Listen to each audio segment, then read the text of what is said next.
I woke up again to the sound of Nico's nails tapping against the hardwood floor.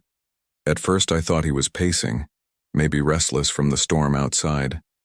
But when I sat up and looked through the cracked door of the nursery, he wasn't pacing at all.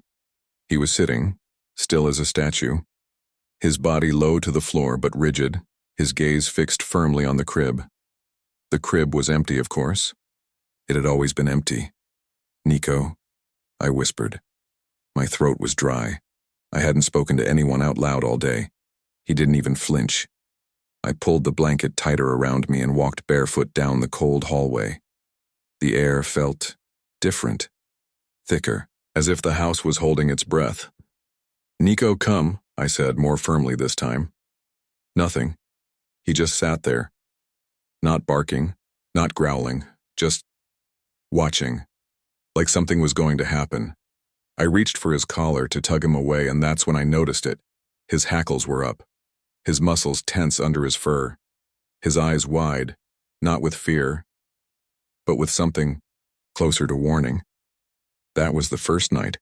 The nursery was supposed to be filled with lullabies, the scent of powder, tiny socks draped on the radiator. We moved into this house 5 months ago, right after the funeral. The idea was that a fresh start might help us heal. A lie, really. The house is an old colonial tucked behind overgrown hedges and cracked white fencing, the kind of place that creaks at night and smells faintly of cedar and damp wood. My husband, Matt, took a job overseas soon after the move. Said it was temporary. Said he couldn't breathe here. So it was just me and Nico. And the crib. I couldn't bring myself to take it apart. The sheets were still folded over the mattress the way I'd left them in anticipation. Little clouds and stars. I hadn't washed them. There was still a faint trace of the baby detergent I used obsessively in those last weeks. Sometimes I would sit in the rocking chair by the window and just rock. Watch the birds outside. Pretend I was holding her. Pretend she'd wake up. Hungry any moment, and Nico, he started changing after we moved in. He used to sleep at the foot of our bed. Now he wandered the house at night, whining sometimes, occasionally barking at corners of rooms that no one stood in, but it was always the nursery that pulled him. I told myself it was the scent, the memory, that maybe dogs feel things we don't, that maybe he missed her too. But part of me wondered if he was trying to tell me something. The third night it happened, I was brushing my teeth when I heard it again. Nico's nails clicking down the hallway. Then silence. When I stepped into the nursery, there he was. Same position. Same stillness. Eyes on the crib. I looked around. Nothing seemed off. The mobile above the crib hung motionless. The curtains were drawn. No open windows. Then I felt it. Cold. A sudden draft that curled around my ankles, lifting the hair on my arms. I bent down to check the window latches, still locked. Nothing was open. That's when the baby monitor crackled to life. A soft clicking sound, static almost, but too regular, rhythmic. I walked over to it, turned it off. The sound continued. Nico growled. Low, deep, like something ancient had stirred in his chest. I reached for his collar again, tugged gently. "Come on, boy. Not tonight." He resisted at first, but eventually stood up, slow, reluctant, like I was pulling him away from something he was meant to face. We left the nursery and I shut the door behind us. He spent the entire night scratching at it. By morning, I had bags under my eyes and a sick knot in my stomach. Something wasn't right. I decided to check the baby monitor footage. It had been running all night. I pulled the memory card and plugged it into my laptop. The screen flickered, grainy black and white. The timestamp blinked. 3:17 a.m. Nico was already there in the frame, sitting, staring, and then a shape, just for a moment. A faint blur, like smoke, hovered above the crib. It didn't move like smoke, though. It didn't drift. It hung there. Purposeful.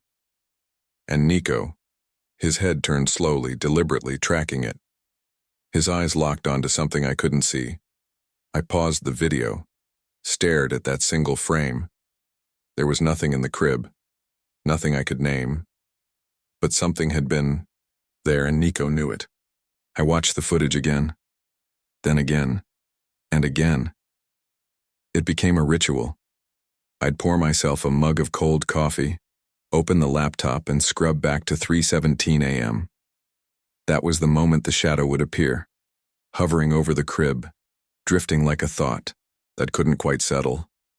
Nico's head turned, always in sync with it, eyes locked, unblinking. Sometimes I imagined the shadow took a shape, a face, a curl of something infantile. Other times I convinced myself it was just poor resolution. A trick of the brain, sleep-deprived delusion, but I kept watching. Nico's behavior didn't change, in fact it got worse. Now he scratched at the nursery door even during the day. His claws left faint marks, thin white lines scoring the pale wood like tally marks. He'd sit outside the door and whimper, not loud. Just low, like he was pleading with it, as if something inside needed him. I started hearing things, not loud, not definite. But through the baby monitor, which I had long since turned off, the static would sometimes flicker to life. And under the fuzz, a voice. Soft, like a mother's lullaby. Only I didn't know the song. The tune wasn't quite right. It dipped in strange places. Notes lingered too long, like the melody was being pulled through molasses. The first time it happened, I nearly dropped a glass. I crept into the nursery and found the monitor cold and dead. No lights, no power. That was when I noticed the mobile. It was spinning. Slowly at first, a gentle circle of moons and stars. Then it sped up like something unseen had grabbed it and spun it like a coin. I reached up to stop it and remembered. I'd removed the batteries months ago. It shouldn't have moved. I sat in the rocking chair, pressing my palm against my forehead, trying to hold my thoughts together, trying to convince myself I wasn't losing my mind. A few days later, I took Nico out for a walk in the backyard. He was jumpy, sniffing the air, ears up like antennae. Then he bolted toward the edge of the property, past the shed, tail rigid. He started digging. At first I thought it was a squirrel, but he was frantic. His paws tore into the earth, throwing clumps of dirt behind him. I called his name. He didn't stop, and then he froze. I hurried over, heart thumping. Something stuck out of the dirt. A small rusted pacifier. The rubber tip was long gone, but the plastic ring was intact, faintly pink, scratched with age. I stood there staring at it, not knowing what to feel. It wasn't ours. It didn't belong to me. That night I couldn't sleep.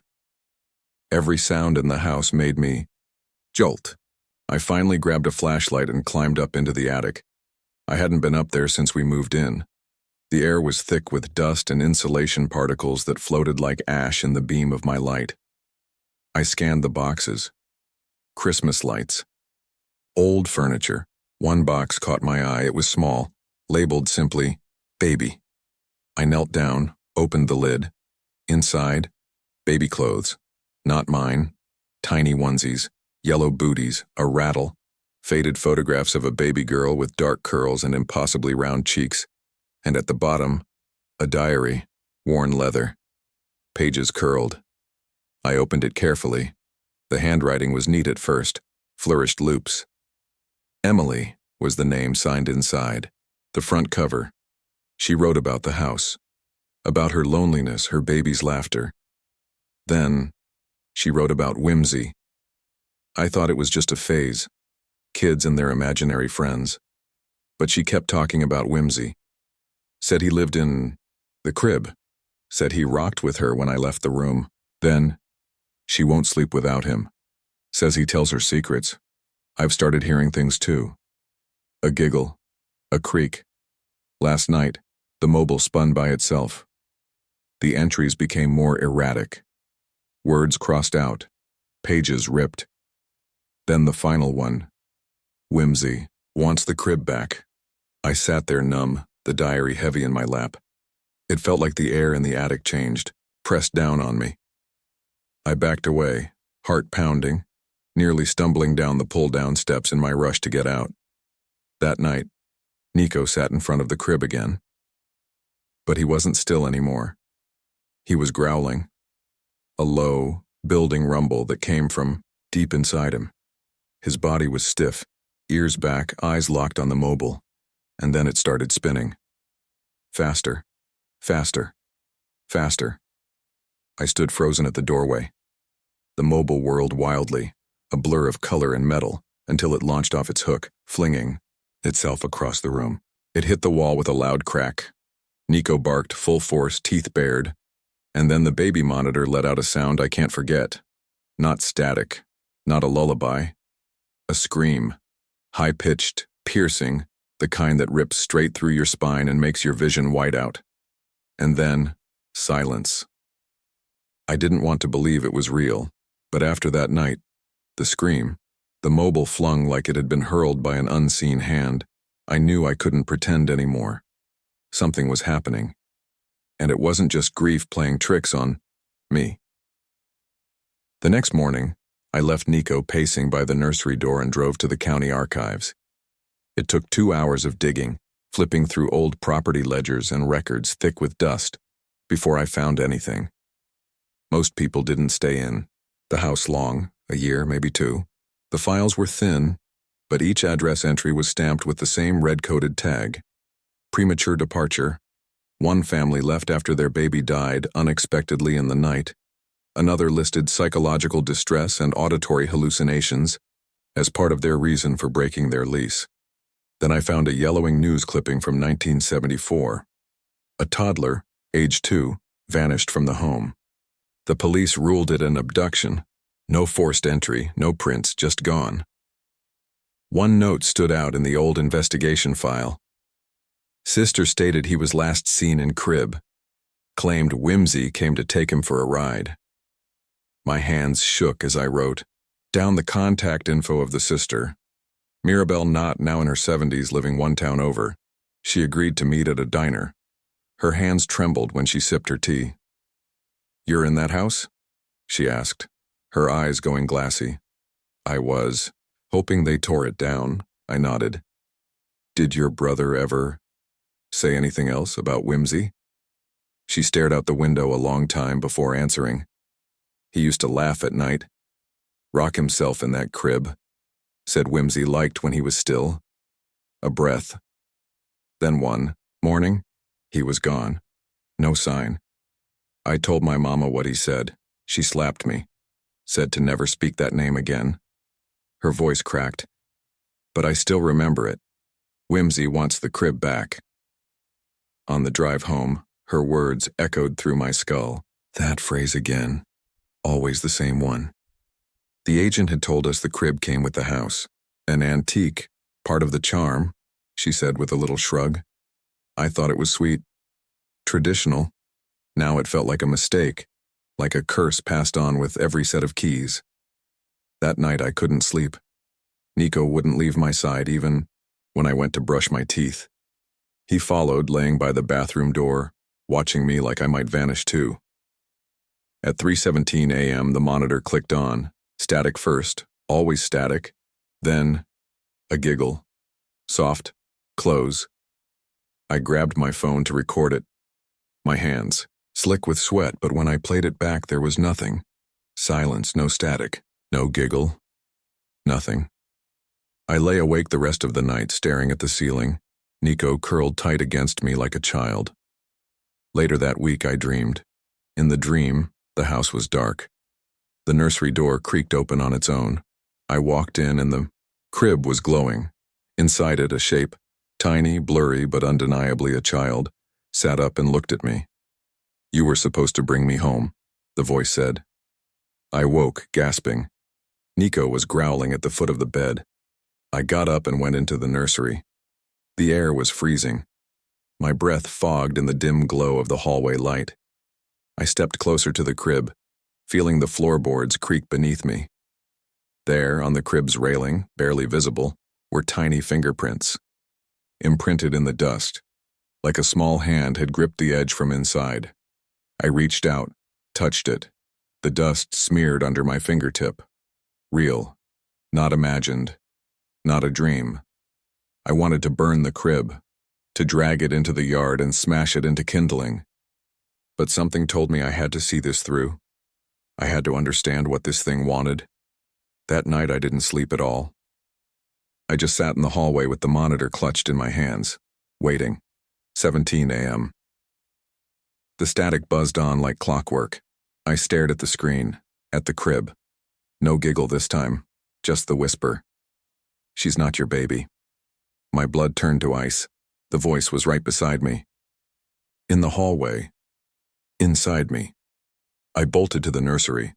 Nico raced ahead, barking like mad. The door was wide open. The mobile was still. No spinning, no movement. Then Nico lunged. He barked and leapt into the air like something had taunted him. Something unseen. He slammed into the crib, knocking it over with a wooden crack. The room fell silent, except for a soft creak. The floor, where the crib had sat. It had a seam, a narrow board slightly raised, a hidden panel. My hands moved before I could think. I dug my nails into the edge and pried it loose. Dust swirled as the plank lifted. Underneath was a small hollow space, wrapped in decayed muslin cloth. Was something.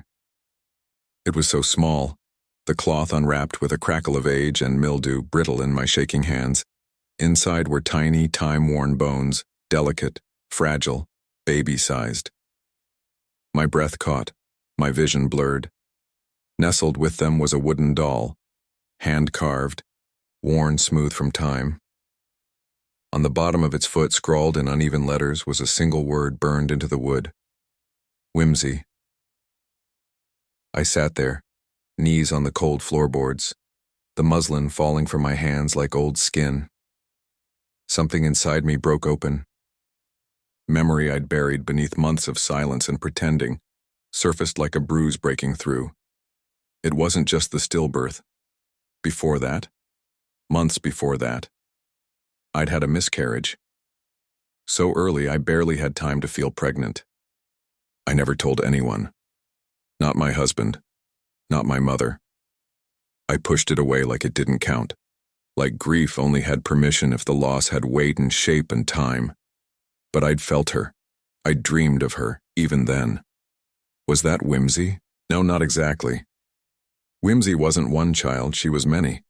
A tangle of forgotten names and unfinished lullabies. She was the ache that echoed through the nursery walls, through the crib's splintered wood. She was loss given form. A spirit born from pain too old to scream anymore. The house didn't cause grief. It found it, fed on it, like roots drinking from a buried well. And the crib? The crib was the mouth. Nico had always known. He didn't guard the crib. He guarded me. Kept me from going near, from being swallowed by whatever sat in those shadows, waiting with a child's voice and an empty bed. That night I didn't sleep. Neither did Nico. At 3:17 a.m. the monitor screeched to life, but this time something was missing. The doll. It was gone. The door creaked open.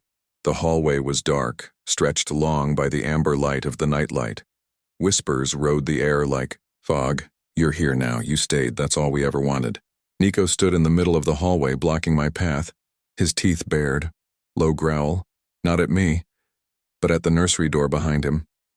I stepped around him slowly. He whined once, then followed. The nursery door stood ajar. Inside, the crib was upright again. No one had touched it, I hadn't moved it, and still, there it stood. Waiting. A cold shiver ran down my spine. I stepped in. The air was thick. Still, a faint giggle tickled my ears. Now we're a family again. My legs nearly buckled. I stepped closer. Nico stayed behind, silent now. Something flickered in the corner. A blur of color. A child? No. A memory. An echo. I didn't run. I didn't scream. Instead, I reached down, picked up the muslin cloth and the doll, held them to my chest like they were mine to mourn, and whispered, "I remember you now." The room exhaled. Just once, and the silence that followed felt like peace.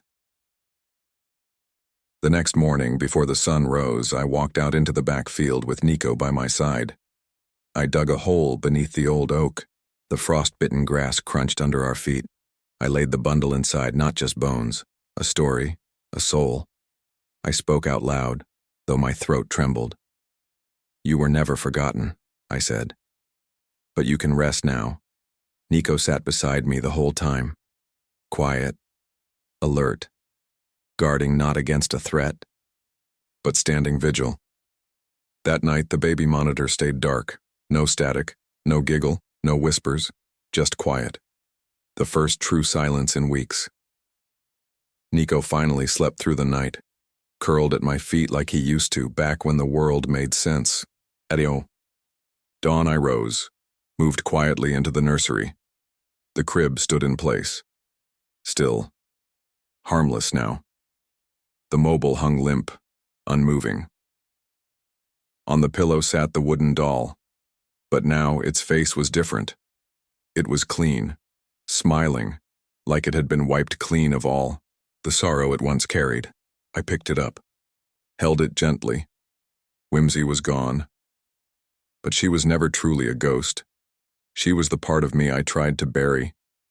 The ache I pretended wasn't real. Now I'd held it, and let it go. Weeks passed.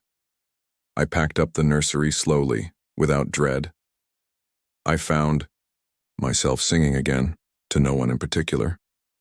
One morning I stood at the doorway with my last box, Nico nudging my knee, ready to go. But before I left, I turned the baby monitor on. Just once. The screen flickered. At first nothing. Then a girl, standing by the window. She looked about 5. Hair in soft curls, hands at her side. She smiled. Then the screen blinked off. I didn't turn it on again. I didn't need to. Some things don't ask to be solved, just seen. Cut to black.